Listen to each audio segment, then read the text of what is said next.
भाई हे रस्ते होता फील आहे ना तो काय जरा अलगच झाला आहे, कारण का पूर्ण प्रॉपर रस्ता झाल्यावर वाटत होतं, कारण की हे खरवडी होता ना, हे असा आहे रस्ता झाला नव्हता ना. मागच्या पर्यंत ज्यावेळेस आपण गोव्याला जायची, म्हणजे गोव्याला जाणार ना आपण एक दिवस, पण जो आपण व्हिडिओ बनवला ना तो व्हायरल झाला होता बराच. इकडची पोरं आहे मला बरेच जण आहे, म्हणजे बरेच पोरं आहे, जरा मला कमेंट आउट केल्या त्या का भाई काही चांगलं आहे आम्हाला जेवचं असा तसं. पण सध्या ड्रॉप आउट आहे प्लॅन, कारण का ना भाई पैसा इकट्ठा करते अजून.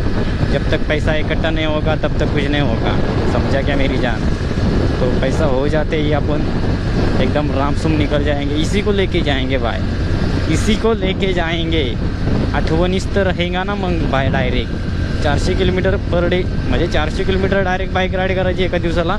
मग राहिलं 200 किलोमीटर गोव्यात डायरेक्ट. 200 किलोमीटर काय आपण 3-4 तासामध्ये 200 किलोमीटर कवर करू शकतो आरामात. आणि नॅशनलला जायचं म्हणजे जरा कसा रपकनी जाते माणूस. हां समजी की मेरी जान.